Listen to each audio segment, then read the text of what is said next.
Ladies and gentlemen, here I am, back of a stone wall that adjoins Mr. Wilmer's garden. From here, I get a sweep of the whole scene. I'll give you every detail as long as I can talk and as long as I can see. More state police have arrived. They're drawing up a cordon in front of the pit. Wait a minute, something's happening. A humped shape is rising out of the pit. I can make out a small beam of light against a mirror. What's that? There's a jet of flame springing from the mirror, and it leaps right at the advancing men. It strikes them head on. Lord, they're turning into flames. Now the whole field's caught up by the woods, the cars, the gas tanks, and the automobiles spreading everywhere. It's coming this way now, about 20 yards to my right. Ladies and gentlemen, due to circumstances beyond our control... Sorry, I'm jumpy, partner. I was just listening to the War of the Worlds radio broadcast. Imagine it is 1938 and you and I are sitting down at the dining table listening to what sounds like a perfectly ordinary radio broadcast of the news. When all of a sudden it sounds like the world is coming to an end. When in reality it's just Orson Welles playing a trick on us. Trying to prove to us how we are susceptible to misinterpreting media signals, especially when they provoke fear. Have you ever thought the world just must be going to H-E double hockey sticks in a handbasket after hearing about another report of a school shooting, or a terrorist attack, or a hate crime? Or how about after waking up day after day just to count the number of bodies claimed by a global pandemic? Certainly, the world is full of dangerous things. But today, I want to talk about how bad news, even if it's accurate, can warp our perception of reality. In fact, I'd like to make a strong claim that all of us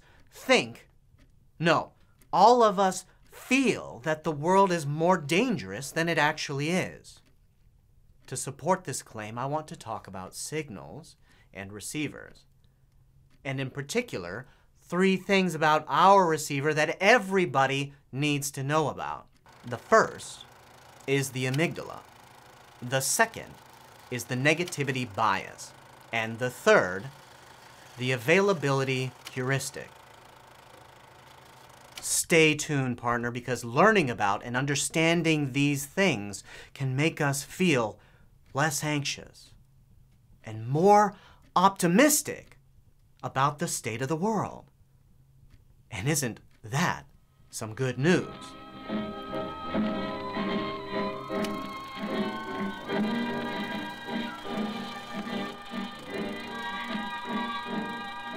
Ladies and gentlemen, this just in. An ancient alarm system has been discovered deep within the brains of human beings, confirming our suspicion that fear is a reflex. Let me start off by making a perfectly uncontroversial statement. When we have nice things, we want to protect them. So one day I was walking up to a Whole Foods when I passed a really nice car in the parking lot, and suddenly I hear, "Stand back! This is a Viper." Wow, that's crazy. I didn't even touch the car. It had like a proximity alert system on it. And as I was inside shopping, I could hear this system going off every 5 minutes or so. So can you imagine how anxious that must make the owner feel, hearing all of these false alarms? In some environments, this could be a really good thing, right? Take, for example, I don't know, Gotham City. But partner, we are at a Whole Foods in Palm Springs. This system is out of touch with reality. Now here's the point. Maybe you've never had a $100,000 sports car, but your body is the $100,000 sports car that your brain rides around in. So we want to keep it safe. Enter the amygdala. Don't worry, that wasn't it. It is down in here somewhere. It is part of an ancient midbrain structure called your limbic system. And it is like an alarm system that goes off when it senses danger. When the threat seems small, like when you think someone's breaking into your car, the alarm goes off softly and you experience anxiety. But when the threat is big, Like when you're out in the ocean and you see a shark fin coming towards you, the alarm blares and you experience fear. And it's important to realize that all of this happens totally automatically, partner. Here's what Robert Sapolsky has to say about it. Remarkably, the amygdala gets sensory information before that information reaches the cortex and causes conscious awareness of the sensation. This amygdala thingy is amazing. It automatically detects threats out in our environment and gets our butts ready for action. It's more like a reflex, right? Like when you touch a hot pan and instantly recoil before you're even aware of the pain. Think about it this way. We pay people exorbitant sums of money to simulate danger in controlled environments to trick this system because we think it's entertaining. It makes us feel alive. It's the whole idea behind skydiving, roller coasters, and scary movies. It is easy to tell a kind of satisfying story about why we should have one of these threat detectors. Let's think about our distant ancestors, Fred and Barney, our two hunter-gatherers sitting outside of the cave when one day they hear some rustling in some tall grass nearby. And Barney says to Fred, "Hey, gee, Fred, maybe we should go hide in the cave." To which Fred replies, "Relax, Bon. I got a club. I'm gonna go bring back some dinner for Betty and Wilma." And Fred, the insufferable optimist, rushes out into those tall grasses where he is eviscerated by a starving saber-toothed tiger. And Barney, instead of crying about it, goes back to the cave and makes love to both Betty and Wilma, and passes his sensitive threat detection system on to his kids. So it seems that we have some pretty good logic built in. Namely, better be safe than sorry. And that is extremely adaptive in an extremely hostile environment. But what is this system responding to in today's environment? You got it. Bad news.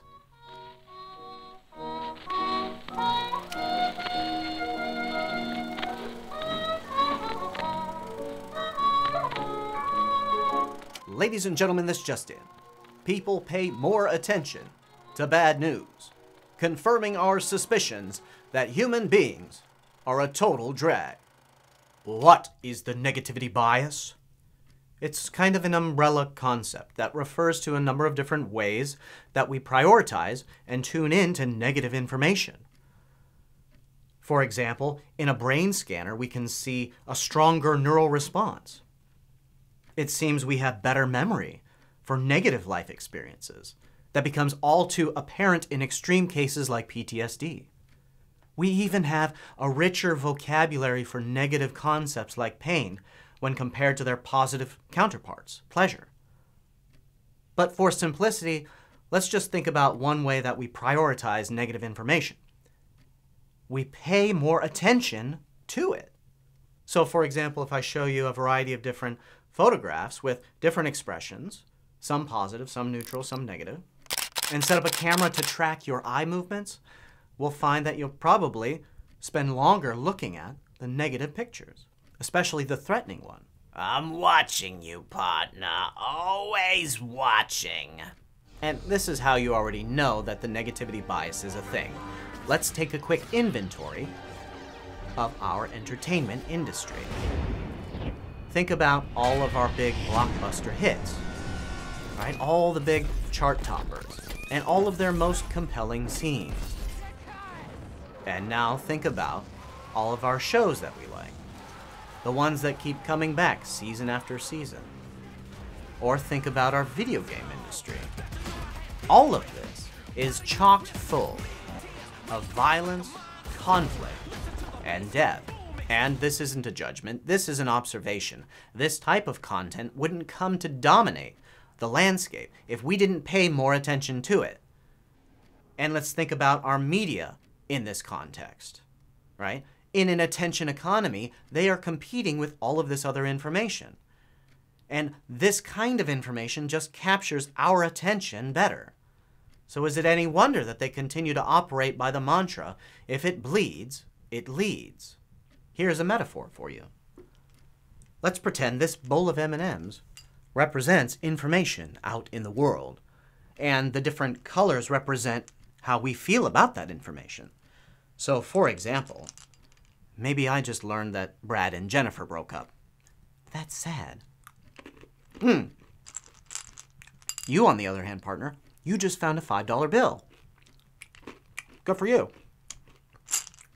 Would you like to guess what the red ones stand for? Danger, Will Robinson. Danger. No, Will Robinson. Danger. Okay, but remember the amygdala. Because of our threat detection system, maybe these M&Ms don't look equally vibrant. Maybe they look more like this, where the red ones stand out better, and so we pay more attention to them. Now, imagine that this flask represents the contents of my mind. I know it's empty, partner. Shut up.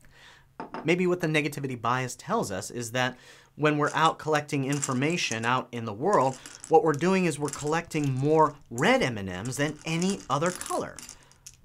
So whatever the actual state of the world, maybe what we take away from it looks more like this. And if so, how is that affecting how we feel about the world and the types of decisions that we make?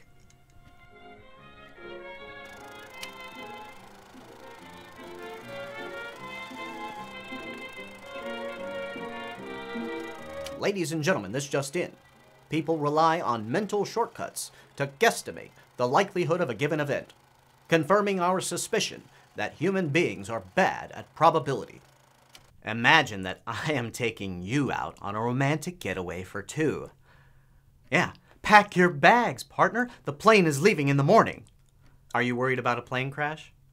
No, because we know that the odds are only like 1 in 10 million. But how about if we hear a news report of a plane crash tonight? How does that change the way we think about our odds? Logically, we know it shouldn't change anything. And yet, how does it make us feel? Because that information partially activates our amygdala and causes us some amount of anxiety, some more than others. And we can see that after events like 9/11 or the Boeing crash, large percentages of us just stop flying altogether and decide to drive, which is a terrible idea because we are about 100,000 times more likely to die in the car than in the plane. So we are just bad at intuitive probability. And look, it's not our fault. We need access to a huge data set, which we just don't have. And we need to pay attention to non-events, which we just don't do. Think about it. When was the last time you heard a news report of a plane that didn't crash? Exactly. So instead, when we try to gauge how likely an event is, like a plane crash, we answer an easier question. How easy is it to think of a plane crash? If it's fresh in mind and it comes to mind easy, then we judge it intuitively likely. Classic availability heuristic. Now let me give you a personal example, partner. Have some tea. It's story time.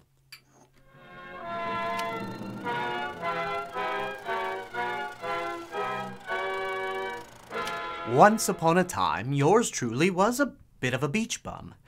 And when I wasn't too busy frolicking along the shoreline with long locks of bleach blonde hair blowing in the breeze, I was out in the water, like totally shredding up gnarly waves on my boogie board, bruh. This was like my Zen garden. This was my happy place. Until it wasn't. I remember one day I was walking out into the water, and I could feel this sort of creeping anxiety coming over me. And by the time I got far enough out to where those nice waves were breaking, I was almost in a state of panic. I kept checking my peripheral vision, scanning the waterline, as if I expected to see a shark fin cutting through the water towards me. And a piece of kelp brushed by my leg, and I just freaked out. I think I caught maybe 1 or 2 waves before this irrational fear took over. No, this is supposed to be a safe space for me. What happened? There's something I didn't tell you. On the drive to the beach that day, I heard a news report of a shark attack on the radio. And it didn't matter that it happened somewhere halfway across the world. That idea got into my head. And when I got into the water, it started swimming around and caused my amygdala to go haywire. Because that story was so fresh in my mind, I judged it intuitively likely. And notice that if this was a primitive environment, that would have been a great thing, because the only way an idea of a shark enters my mind is if I see a shark.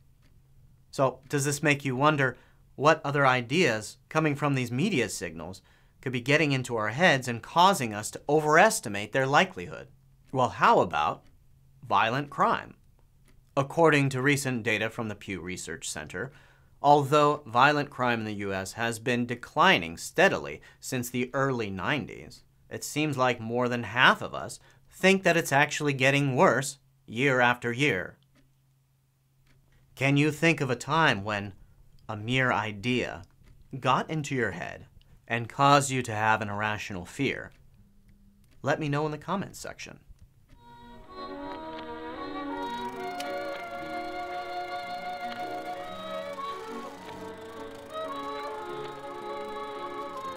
Ladies and gentlemen, this just in. In an era of internet communication, information can now go viral, confirming our suspicion that indeed, bad news travels fast. Let's recap. We all have this alarm system, the amygdala, which automatically orients us to bad news, aka the negativity bias. And since we're all trying to capture each other's attention, we are actively creating and spreading more and more of these negative signals, which vastly outnumber the negative events that they represent. We are swimming in an ocean of information. Much of it is just an aggregate of all the worst possible things going on at a given moment. And because all this extra exposure means it's fresh in our mind, because of the availability heuristic, that means we judge it to be more likely or significant than it actually is. Now, I know that we are not all afraid of the same things, but we are all afraid of some things. And when we add up all of the things we could possibly worry about, it's almost certainly the case that we feel the world to be more dangerous than it actually is. Can you feel it, partner? The negativity bias is like a rip current, pulling us out into dangerous waters. We are getting caught up in these positive feedback loops of negative information, which can cause us as a society to panic. Daniel Kahneman called these availability cascades, where even if an event is isolated, if it's shocking, if it provokes fear, it becomes newsworthy. It gets picked up by all the stations, starts trending on social media, everybody overreacts, and soon there's a massive sell-off in the market. Or a massive run on toilet paper, all because a couple photos of some doomsday preppers with Costco carts stacked to the ceiling full of toilet paper ended up online. I like to think about society kind of like a guitar player, plugged into this massive sound system, with all of the dials turned all the way up to the max. And it's standing too close to the amplifier.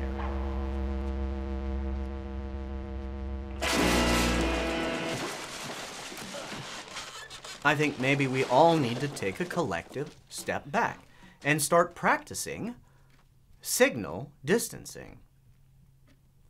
And that doesn't mean we stick our heads in the sand and pretend like nothing's wrong. It just means when we start hearing the same bad news over and over and over again, we turn down that signal. Signal distancing also means that we decide against sharing those clickbait headlines and all those posts that are designed to produce outrage, that are favored by algorithms on social media because of their inherent ability to grab our attention. We can all get better at keeping our fears to ourselves and sharing our courage with others. And if you need something positive to share right now, here is some good news. Finally.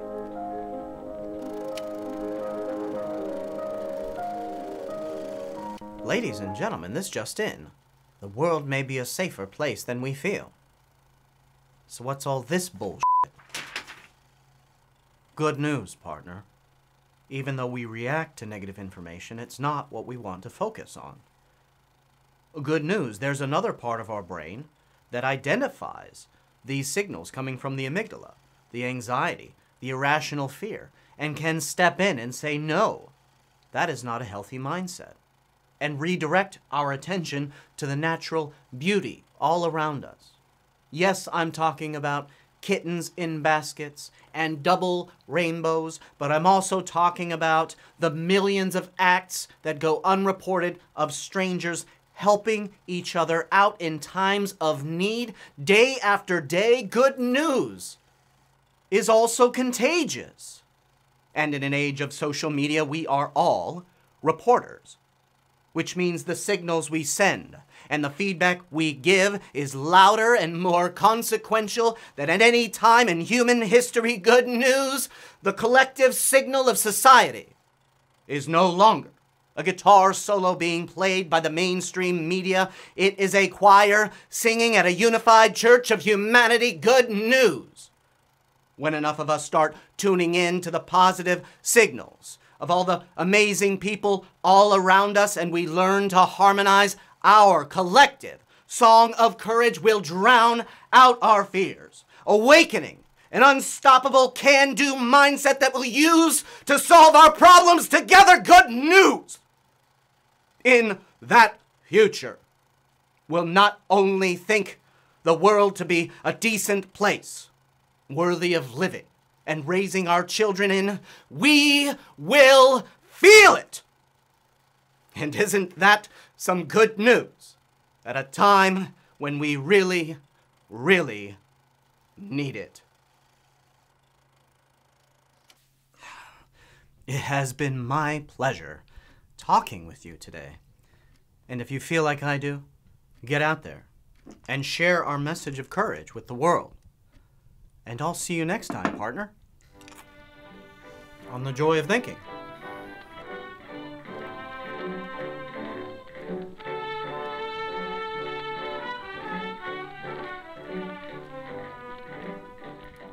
Maybe you just learned to whistle. Maybe you just learned they're redoing the last season of Game of Thrones. You just saved 15% on car insurance. Yeah, I'm running out of green M&Ms.